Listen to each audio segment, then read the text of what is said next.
Sulit dimengerti, ketika ekonomi menurun, kekuatan fiskal melemah, utang tinggi, pemerintah justru membangun infrastruktur secara besar-besaran. Kami berpendapat, maka kita perlu melanjutkan dan menghidupkan kembali semua program pro rakyat era pemerintahan Presiden SBY. Era pemerintahan Presiden SBY. Asalkan jangan mangkrak ya, asalkan jangan mangkrak ya. Pak SBY ada infrastruktur yang dia bangun tidak diteruskan, sudah dibangun setengahnya, masa berikutnya mangkrak, masa berikutnya mangkrak. Ini kan uang hilang jadinya, triliunan itu, bahkan ratusan triliun itu. Nah, itu kerugian bagi bangsa kita. Tapi ada tidak yang kemudian dibangun SBY dan tidak selesai sampai sekarang karena beberapa hal, misalnya tanahnya nggak benar, letaknya salah. Contohnya apa? Hambalang, Contohnya apa? Hambalang ada juga gitu. Itu kita harus fair dong. Mega proyek Wisma Atlet Hambalang, yang mana proyek ini dapat dikatakan mangkrak sejak era Presiden Susilo Bambang Yudhoyono atau SBY. Namun ternyata semua tinggallah cerita di mana KPK mulai mengendus adanya praktek korupsi. Nama pun terlibat seperti ex-Menpora Adi Melarangeng, lalu kemudian ex-Ketua Umum Partai Demokrat Anas Urbaningrum. Infrastruktur memang penting, karenanya kita juga harus melanjutkan pembangunan infrastruktur, termasuk infrastruktur perdesaan, seperti yang telah dilakukan era pemerintahan Presiden SBY dulu. Era pemerintahan Presiden SBY dulu. Yang ngomong aja. Saya tunggu 5 tahun bangun satu aja enggak. Harus saya tunggu 5 tahun kok nggak pernah diundang untuk pembukaan. Ternyata diteruskan aja tidak. Tetapi perlu dilakukan perubahan dan perbaikan atas kebijakan pembangunan infrastruktur ini. Sejarah mencatat, sejak 2 tahun lalu, saya dan Partai Demokrat telah menyerukan pentingnya perubahan dan perbaikan itu. Nah, ini ada hubungannya enggak dengan koalisi perubahan? Karena menurut saya penamaan koalisi perubahan itu saja sebuah pengistilahan bahwa Jokowi tidak berlanjut program-programnya, harus berubah. Jadi seperti Bung Adian tadi bilang, itu kalau orang itu berani menyebut dirinya koalisi perubahan, ayo kita bahas. Kamu mau berubah apa? Sebenarnya ini kan kalau mau mendebatkan orang yang ngotot bahwa harus ada perubahan itu, kan mereka yang sudah mengumumkan nama koalisinya, koalisi perubahan. Sehingga kita nanya, apa yang kalian rumuskan dalam ide-ide perubahan itu? Sehingga kita konfrontasi kan.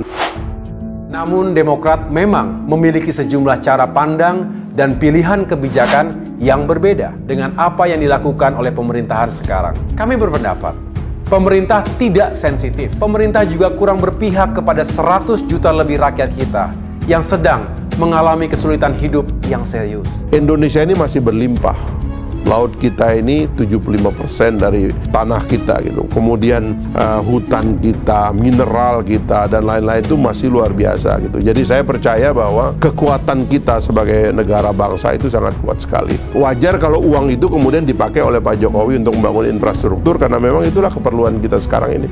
Sekali lagi saya mendukung, nggak ada yang salah soal itu. Tetapi harus kita akui secara jujur, 9 tahun terakhir ini terjadi sejumlah kemandekan dan bahkan kemunduran serius. Kalau dilihat dari pembangunan infrastrukturnya maju dong. Asalkan jangan mangkrak ya. Asalkan jangan mangkrak ya. Saya berharap sih mudah-mudahan semua infrastruktur yang sudah dimulai itu bisa diteruskan. Paling tidak ada 5 klaster permasalahan bangsa. Klaster pertama, ekonomi dan kesejahteraan rakyat. Kedua, sumber daya manusia dan lingkungan hidup. Ketiga, hukum dan keadilan. Keempat, demokrasi dan kebebasan rakyat. Dan kelima, tata negara dan etika pemerintahan. Terus muatan kritiknya di mana? Lu sedang menghina siapa gitu loh? Menghina presidennya atau siapa yang kalian hina? Kasih contoh dong, yang mana? Jadi kita perdebatkan, tidak melebar. Oke, kasus ini artinya negaranya tidak negara otoriter sekarang. Betul, tidak sesempurna kita bayangkan. Tiap orang punya ekspektasi berbeda tentang negara dan kebebasan dalam negara itu. Tapi dia jauh lebih baik dibandingkan 24 tahun yang lalu. Partai Demokrat dan kita semua mencemaskan meroketnya jumlah utang Indonesia, baik utang pemerintah maupun utang BUMN. Kita harus menghentikan utang pemerintah dan utang BUMN yang terlalu besar. Logika hutang itu kan kamu punya berapa, ngutang berapa gitu. Kan bank juga begitu kan. Anda punya aset banyak, kok bodoh amat sih nggak ngutang banyak, kan kira-kira begitu. Nah, dalam pasar utang, orang kayak Ibu Sri Mulyani itu merupakan jaminan bagi pinjaman-pinjaman Indonesia, karena dia tahu kita punya aset berapa, kita berutang berapa, kemampuan bayar berapa, kita ngutang berapa. Utang kita mencapai lebih dari 7.800-an triliun rupiah. Pemerintah tidak boleh selalu berdalih bahwa Dari sisi rasio utang terhadap PDB masih aman karena kurang dari 60%. Hutang itu ada aturan main. DPR katakan selama 60% tidak lebih dari PDB kita masih fine-fine saja. Ketika pemerintahnya bermain dalam race itu ya menurut saya tidak ada yang salah. Kalau kemudian siapa yang harus dipersalahkan ya undang-undang yang mengatur itu, bukan orang yang menjalankan undang-undang itu. Itu juga aturan tentang 60% itu gitu. Kalau itu nggak ada masalah. Kalau orang mau mengkritik ya pasti ada lah. Siapa sih kita ini, siapa sih Jokowi ini gitu. Banyak orang yang jauh lebih baik daripada saya, daripada Jokowi, harus dikritik orang, dan itu tidak masalah.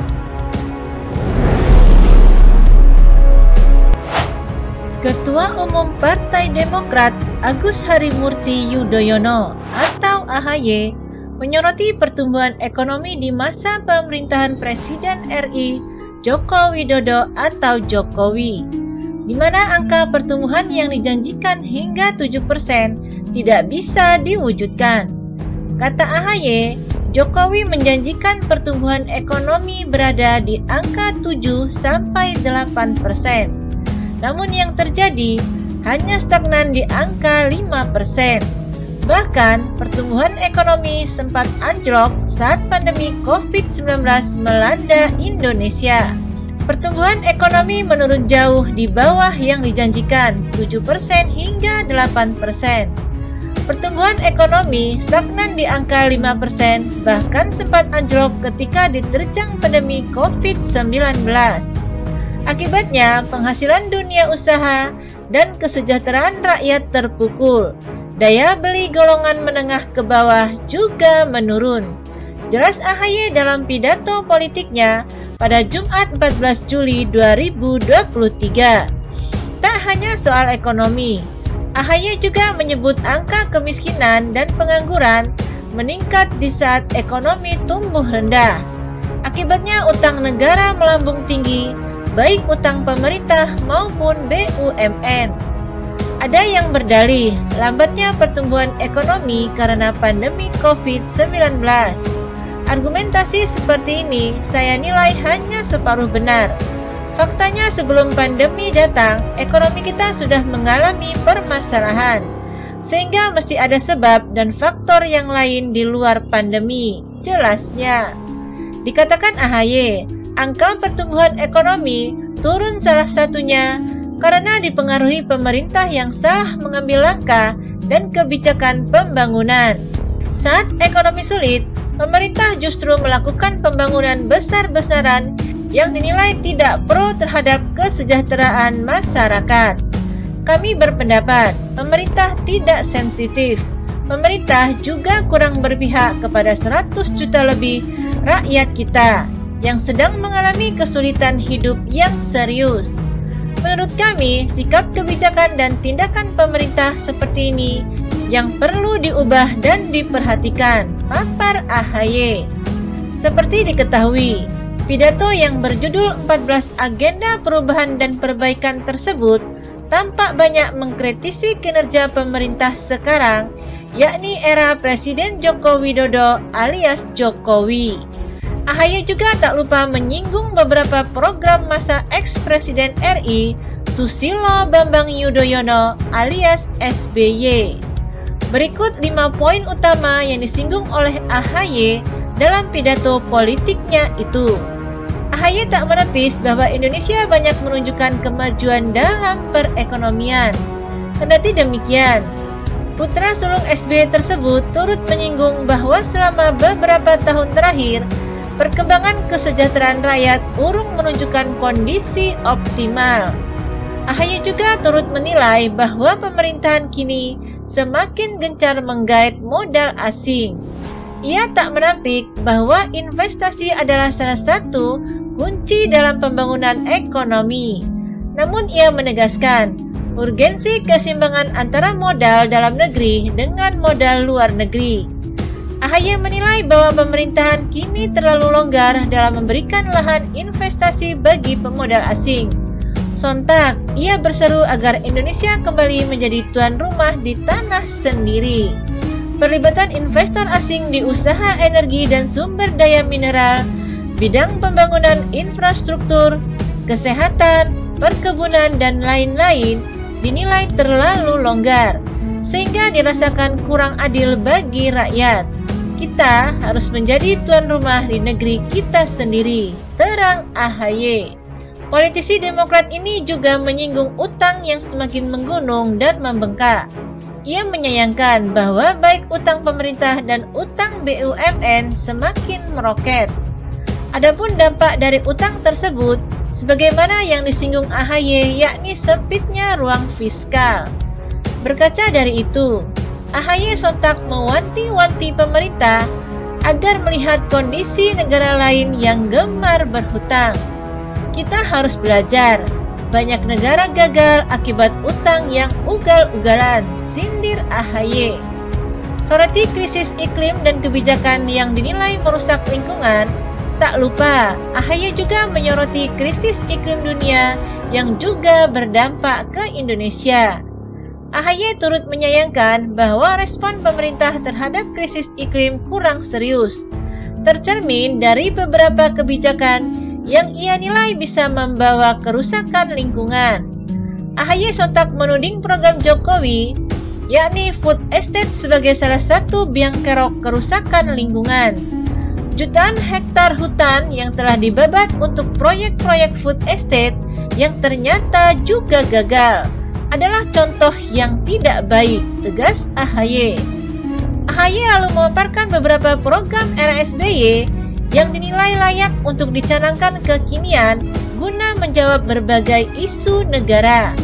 Program itu diantaranya BLT atau BLSM, BPJS, bantuan lansia, difabel dan korban bencana, PKH, Raskin, KUR, serta PNPM. Bagi AHY, program masa SBY tersebut bernilai pro rakyat dan sebaiknya kembali dicanangkan.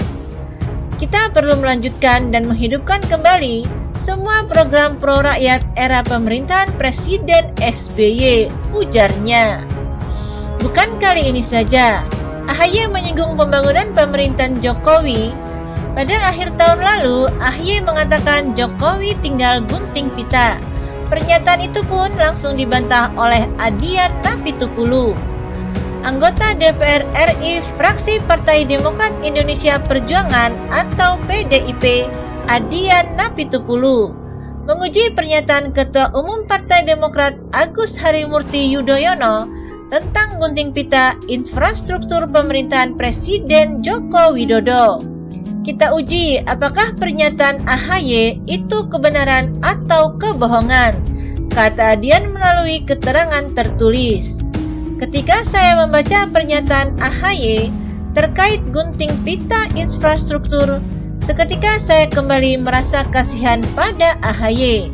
Bagaimana tidak, setelah berhenti dari TNI dan di usia muda lalu gagal menjadi gubernur DKI, sekarang justru menyampaikan data yang salah tentang klaim infrastruktur. Saran untuk teman-teman di Partai Demokrat, tolong jangan jerumuskan AHY.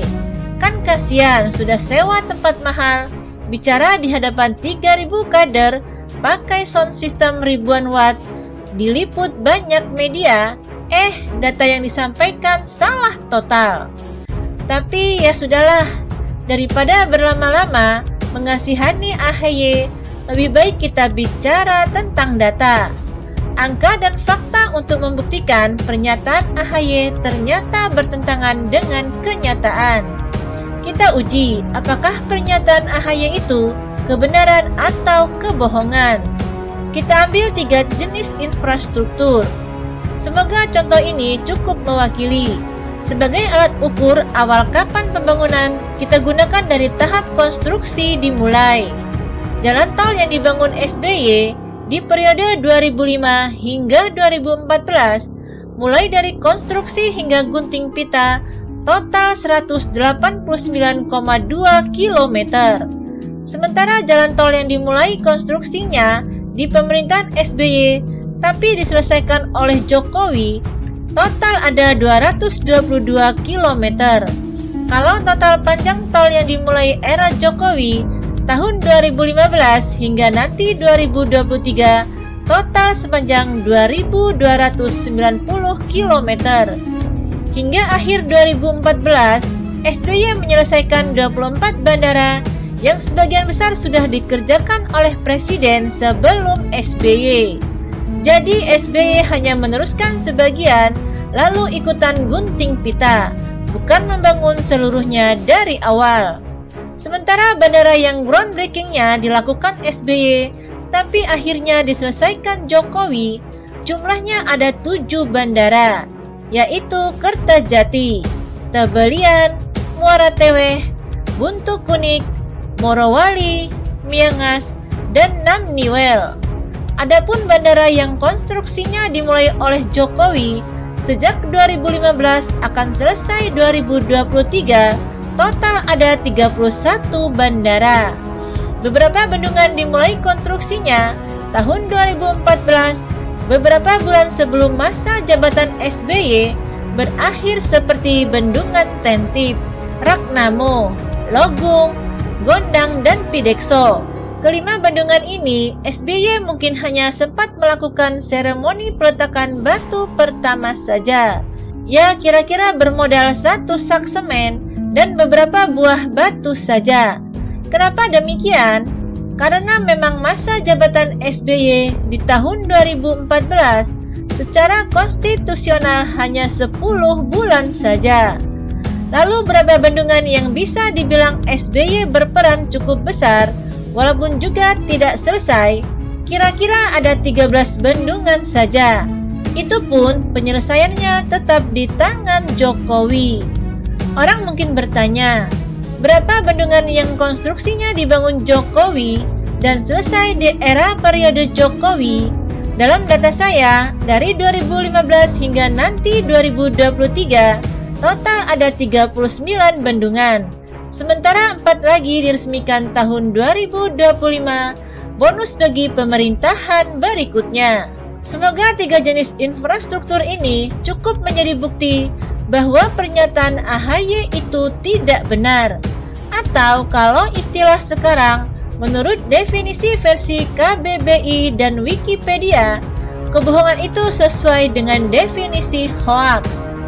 Kalau AHY masih butuh data, nanti saya akan sampaikan data terkait infrastruktur lainnya yang sudah dibangun Jokowi, mulai dari 316.590 km jalan desa, 1.597.526 meter jembatan desa, 1.474.544 unit air bersih desa, 501.54 unit irigasi desa.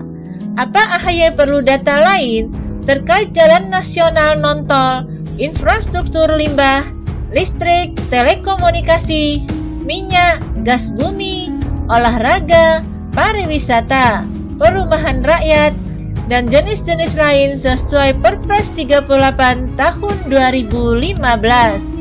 Atau kalau AHY tertarik, saya juga bisa sampaikan data terkait 1.000 lebih unit rusun yang karena mangkrak lalu jadi seram, tapi bisa sukses untuk tempat syuting Pengabdi Setan. Atau mungkin masih butuh data Hambalang juga, perlu Pungkas Adian menantang.